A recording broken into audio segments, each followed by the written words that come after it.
पाठ वचन के द्वारा पौलुस प्रेरित सुसमाचार को समझाने के लिए अब्राहम की कहानी को दृष्टांत के रूप में उपयोग किए, क्योंकि उस समय गलातिया के कलीसिया में जो लोग थे व्यवस्था की ओर आकर्षित हो रहे थे और वे परमेश्वर के साथ जो संबंध जोड़ना चाहते थे, वे मूसा की व्यवस्था पर विश्वास करके झुकना चाहते थे।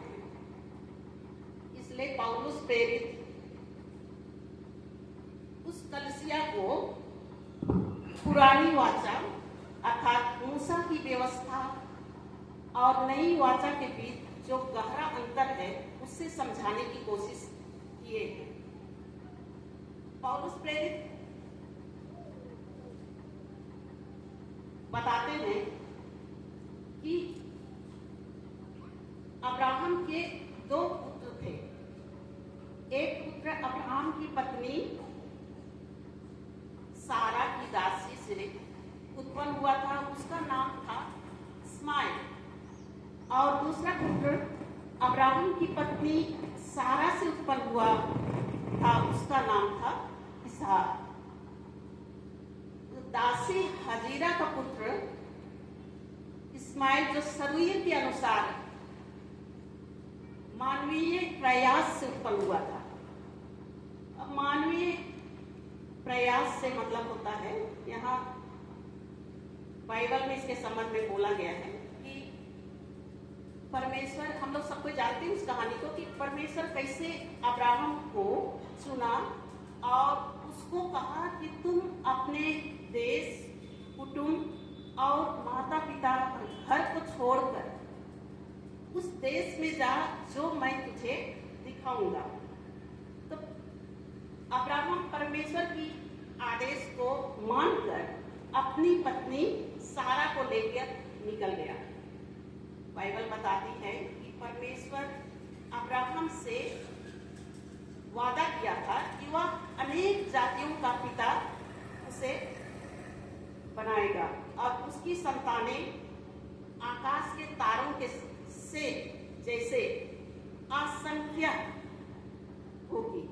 परमेश्वर ये भी वादा किया था कि अब्राहम और उसकी पत्नी सारा के द्वारा एक संतान देगा।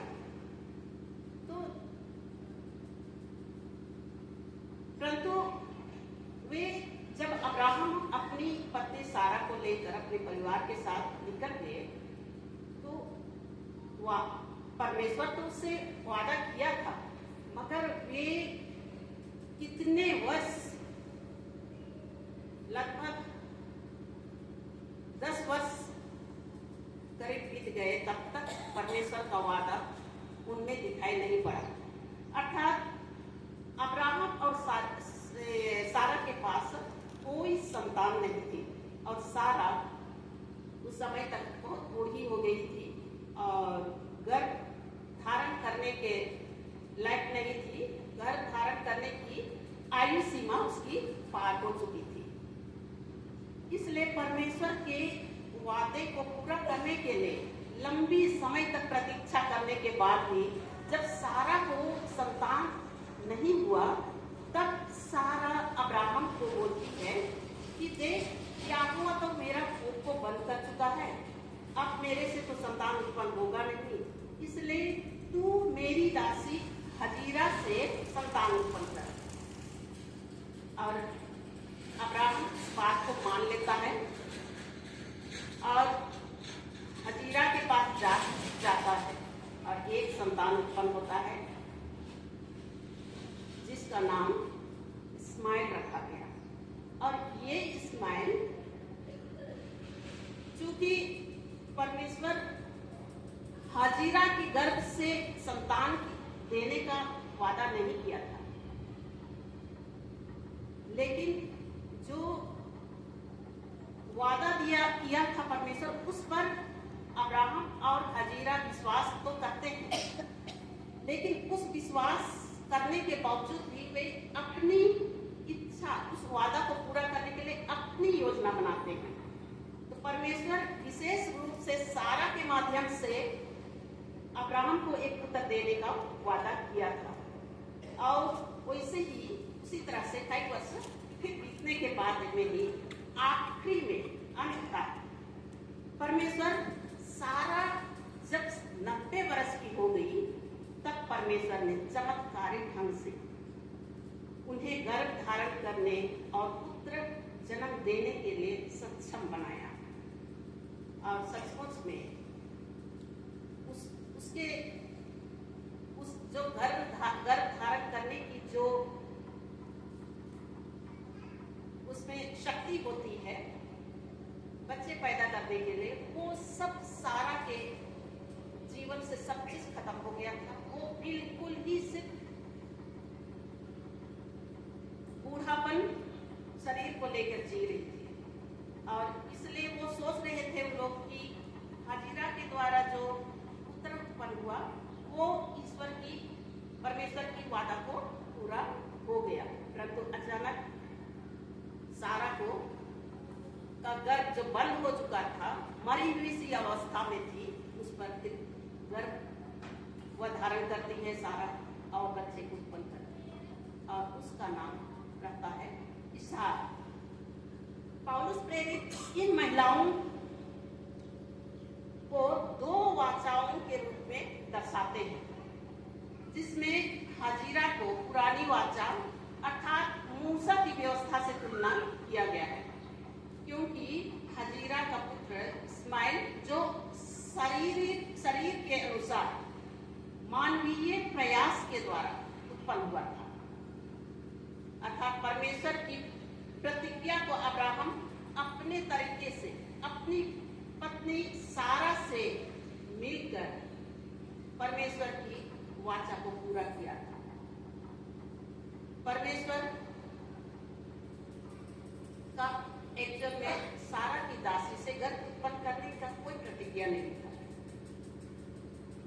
तो ये अब्राहम और सारा की अपनी व्यवस्था थी, अपनी योजना थी। परमेश्वर द्वारा उस समय मनुष्यों को उनके जीवन को सही दिशा में चलने के लिए जो नियम, आदेश, निर्देश, जिसमें कि 10 आज्ञाएं भी थी, उसे सिनाई पर्वत पर मूसा के हाथ में देते हैं। और जो वाचा, जो आदेश निर्देश मूसा के हाथ में जो पत्थर की पाटी पर लिख करती है, वो उसे मूसा ग्रहण किया और वही चीज को पुराना व्यवस्था कहा जाता है। पुराना व्यवस्था का पालन करके मनुष्य धार्मिक बन नहीं सकता है। पुराना व्यवस्था को के रास्ते पर चलकर धार्मिक बनना बिल्कुल ही असंभव है, बल्कि पुराने व्यवस्था पर चलकर आदमी दासत्व की जिंदगी, गुलामी की जिंदगी जीता है। आगे हम देखते हैं सारा को नई वाचा, नई व्यवस्था से तुलना की गई है। जिस प्रकार इसहाक सारा से जो स्वतंत्र स्त्री थी, जो अब्राहम की अपनी पत्नी थी, परमेश्वर की प्रतिज्ञा और सामर्थ्य से पैदा हुआ, उसी प्रकार आज के विश्वासी चाहे यहूदी हो चाहे अन्य जाति को हो, दोनों मसीह में विश्वास के द्वारा आत्मिक रूप से प्रतिज्ञा की संतान है, या शारीरिक जन्म या व्यवस्था के पालन से नहीं, बल्कि परमेश्वर की कृपा से उत्पन्न आत्मिक जीवन को दर्शाता है। तो बाइबल हमें बताती है कि शरीर के अनुसार जन्मे इस्माइल प्रतिज्ञा के अनुसार जन्मे इसहाक को सताता था। बाइबल में दिया हुआ है। हम लोग कहानी पढ़ेंगे तो उसमें देखेंगे जब इसहाक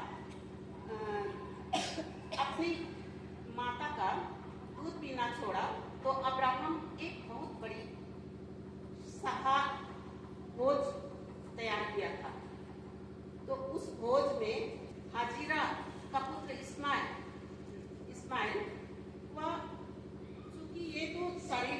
शारीरिक रूप से शारीरिक प्रयास से जन्म लिया था, इसलिए यह जो सारा के गर्भ से उत्पन्न हुआ था इसहाक को चिढ़ाता है, उसके ठट्ठा उड़ाता है, उसको मजाक बनाता है। और किसी को सारा देखती है और सोचती है कि मेरा जो अपना पुत्र है ये दासी का पुत्र इसको सता रहा है, और वो बर्दाश्त नहीं करती है। जो अक्सर क्या ये सही बात है कि आज का जीवन में भी हम देखेंगे तो एक वास्तविक पत्नी जो विधिवत किसी की पत्नी बनी रहती है और कोई सौतन रहता है, तो ये हमेशा बच्चों के बीच में या पत्नियों के बीच में अक्सर लड़ाई झगड़ा और कई तरह के आपसी मतभेद होता है। और ये आपसी मतभेद इनका जो बीच में उठा था वो कोई निर्दोष खेल नहीं था, कोई प्लान नहीं था, कोई योजना नहीं था। ये आपसी मतभेद प्रतिज्ञा के उत्तराधिकारी के प्रति ईर्ष्या और तिरस्कार का नतीजा था। तो इसके संबंध में नतीजा था जिसके कारण सारा अपने पति अब्राहम को बोलती है कि ये दासी हाजिरा और उसके पुत्र को इस घर से निकाल दे। और सचमुच में अब्राहम तो चिंता में पड़ गया था, लेकिन परमेश्वर ने ही उसकी अगुवाई की कि तुम सारा की बात को मान लो और उन्हें निकाल दो। और सारा इस्माइल और उसकी माता हाजिरा को घर से निकाल दिया गया। इसमें भी ये दो तरह के जो विधि बताते हैं, जो नई व्यवस्था और पुरानी व्यवस्था, वो इस कहानी से जुड़ा हुआ है। और ये निकालना और रखना ये ही पुरानी व्यवस्था और नई व्यवस्था है। इसके संबंध में पौलुस गहनतर अपना बतलाते हैं, जो रोमियो 8:1-4 में मिलेगा। कहते हैं कि जो मसीह यीशु में है उन पर कोई दोषारोपण नहीं है, क्योंकि यीशु ने हमारे लिए व्यवस्था को पूरा किया और विश्वास के द्वारा हमें अपना आत्मा दिया। हम आत्मा के मार्ग पर चलकर व्यवस्था की आवश्यकताओं को पूरा करते हैं। वह सच्चे विश्वासियों को प्रेम से भर देता है, जिससे स्वतः ही व्यवस्था की आवश्यकता की पूर्ति हो जाती है। आगे पौलुस प्रेरित इसमें बताते हैं कि जो लोग यीशु मसीह पर विश्वास करते हैं वे प्रतिज्ञा की संतान हैं और स्वतंत्र स्त्री की संतान हैं। और यीशु मसीह पर विश्वास के द्वारा उद्धार पाने के बाद व्यवस्था की ओर लौटना ये गलत दिशा में जाना होता है, क्योंकि स्वतंत्र स्त्री से जन्मे जितने भी व्यक्ति होते हैं वो सब हम लोग भी हैं उसमें। हम अन्य जाति लोग हैं, सिर्फ यहूदी लोग नहीं है। यहूदी लोग तो पुरानी व्यवस्था को मानते थे, पुरानी व्यवस्था को अब तक मानते आ रहे हैं। और पुरानी व्यवस्था को मानने के कारण जो स्वतंत्र हो गए हैं, माने जिसके लिए हम लोग विश्वास के द्वारा परमेश्वर के पुत्र और पुत्री हो गए हैं, नीच इसमें और व्यवस्था में चलने वालों में बहुत अंतर है। हम लोग स्वतंत्र हैं, हम लोग किसी के गुलाम नहीं हैं। हम लोग के लिए प्रावधान प्रभु यीशु के द्वारा हो गया है कि हम उनके पुत्र हैं, हम में किसी तरह का कोई गुलामी का जीवन नहीं है। और हम लोग के लिए जो जगह रहता है वो अलग है, और जो गुलामी में जी रहे हैं वे तो धर्मी का जीवन कभी जी ही नहीं सकते। हम लोग को अनुग्रह के द्वारा हम लोग को धर्मी ठहराया गया है। परमेश्वर ने ये व्यवस्था किया कि अपने प्रिय पुत्र यीशु मसीह को भेजा और हमारे लिए प्रावधान किया कि हम अपने पुराने पापों, जो यहूदियों की तरह व्यवस्था में हम लोग भी थे और शारीरिक जीवन जी रहे थे, तो पाप की गुलामी में जी रहे थे, और उसी गुलामी का जीवन को प्रभु यीशु अपने मृत्यु के द्वारा, अपने लोहू से हम लोग को धोया, हमारे पापों को क्षमा किया और हमें धर्मी ठहरा के ऐसा पुत्र और पुत्री बनाया कि हम गुलामी का जीवन नहीं, परंतु स्वतंत्र परमेश्वर के पुत्र और पुत्री की तरह हम लोग जीवन जी रहे हैं। तो इसमें हम लोग देखेंगे वचन गलातियों की पत्री अध्याय 4 3 से 7, उसमें लिखा हुआ है, वैसे ही हम भी जब बालक थे तो संसार की आदि शिक्षा के वश में होकर दास बने हुए थे, परंतु जब समय पूरा हुआ तो परमेश्वर ने अपने पुत्र को भेजा, जो स्त्री से जन्मा और व्यवस्था के अधीन उत्पन्न हुआ, ताकि व्यवस्था के अधीनों को मोल लेकर छुड़ा ले, और हम को ले पालक होने का पद मिला। और तुम जो पुत्र हो, इसलिए परमेश्वर ने अपने पुत्र के आत्मा को, जो हे अब्बा हे पिता कहकर पुकारता है, हमारे हृदयों में भेजा है। इसलिए तू अब दास नहीं परंतु पुत्र है, और जब पुत्र हुआ तो परमेश्वर के द्वारा हम वारिस भी ठहर गए हैं। हम परमेश्वर के वारिस ठहरे हैं। और वारिस क्या है? परमेश्वर वचन है। तो बाइबल में हम इतने सारे वचन हैं, इतने सारे वचन वो हमारे लिए है, हर वचन हमारे लिए है। लेकिन हम में होता है कि हम जीवन की किसी भी परिस्थिति में जीते हैं, रहते हैं, कोई भी स्थिति उत्पन्न होती है, हर स्थिति के लिए बाइबल में वचन दिया हुआ है, वो वचन के हम हकदार हैं, हम वारिस हैं। हम उस वचन पर बने रहेंगे तो जिस भी स्थिति के लिए हम जिस भी परिस्थिति में फंसे हों, रोग हो, दुख हो या परेशानी हो, चिंता हो, जिस भी स्थिति में पड़े हों, हर चीज से निकलने के लिए परमेश्वर जो वचन ही परमेश्वर ही वचन है, वो वचन इस बाइबल में हुआ है। इस पर हम लोग विश्वास करके इस वचन के द्वारा हम हर तरह से छुटकारा पा सकते हैं। हमें किसी तरह का शैतान हुआ, शैतान की शक्ति हुआ, जादू टोना हुआ, कोई असर नहीं पड़ता, क्योंकि ये तो वचन है जो परमेश्वर है। लेकिन हम उस पर विश्वास नहीं कर पाते हैं। हम लोग का विश्वास इतना कमजोर रहता है कि वो वचन हमारे जीवन में लागू नहीं हो पाता है। हम लोग को चाहिए कि हम अपने विश्वास को इतना दृढ़ और इतना मजबूत करें कि हमारे मुंह से जो भी इस बाइबल में लिखे गए वचन हमारे मुंह से निकलेगा, तो कोई भी ताकत, कोई भी, चाहे शैतानी ताकत हो, चाहे दुष्ट आत्मा की ताकत हो, हमें हरा नहीं सकती है, क्योंकि उससे हमें छुटकारा मिल चुका है। और परमेश्वर हमारे लिए अपने वचन को देकर हम लोग को वो प्रावधान दिया है कि हम किसी के कोई भी तकलीफ में ना पड़े।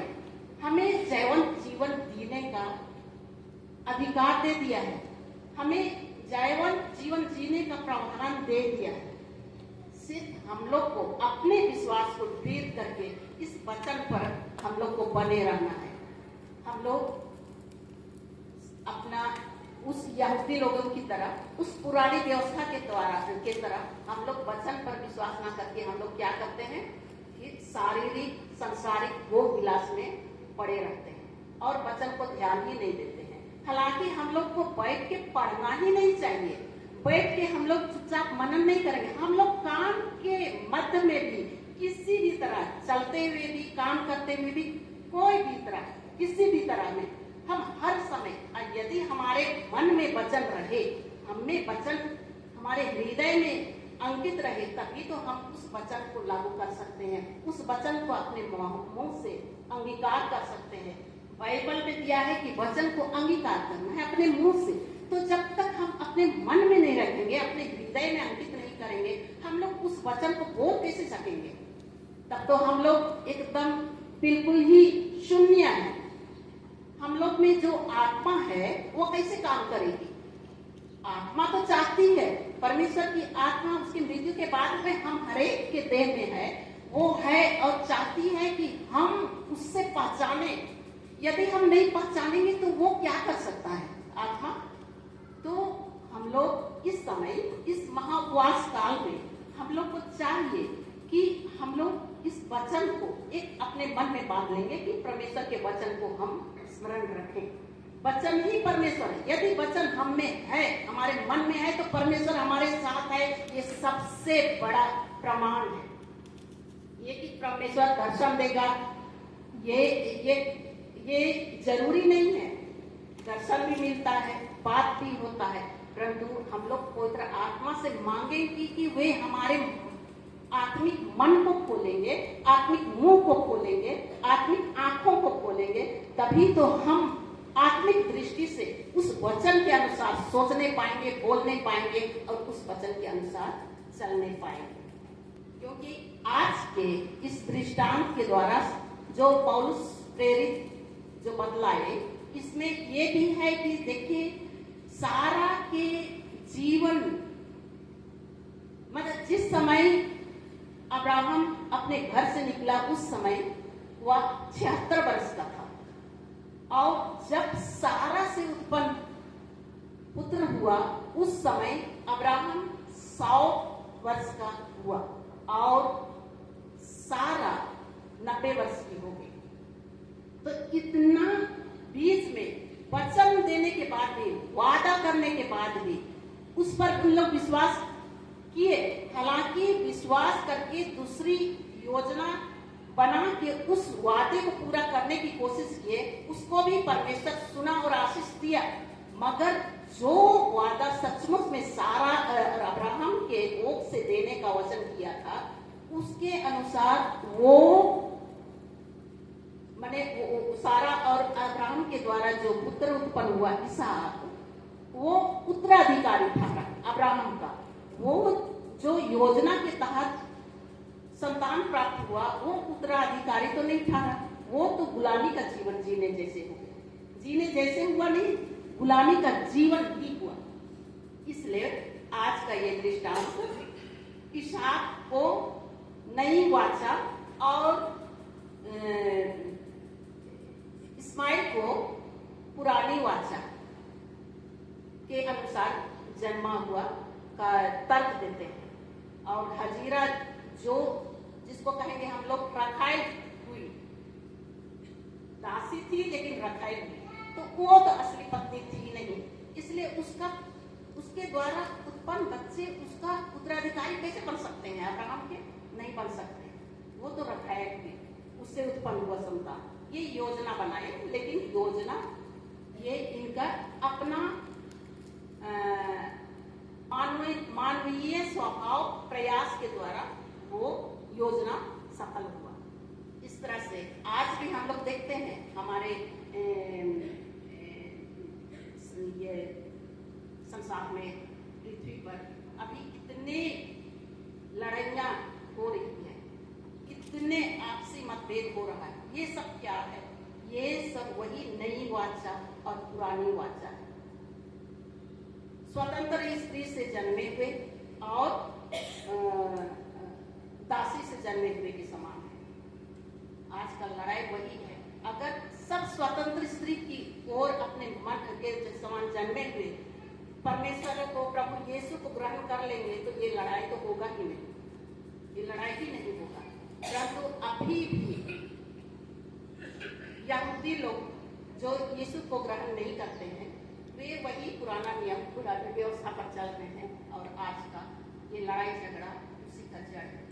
तो आइए हम लोग यहूदियों की तरह नहीं, परंतु हम लोग स्वतंत्र स्त्री की तरह जन्मे हुए, प्रतिज्ञा के द्वारा जन्मे हुए हम संतान बने और परमेश्वर के उस नए यरूशलेम जिसको कि सारा से तुलना किया गया है, उस नए यरूशलेम, ऊपर का यरूशलेम में जो हम लोग के लिए तैयार हो चुका है, हम लोग उसमें प्रवेश कर नहीं पाए। आज यही छोटे वचनों के द्वारा परमेश्वर हम हरेक अपनी आशीष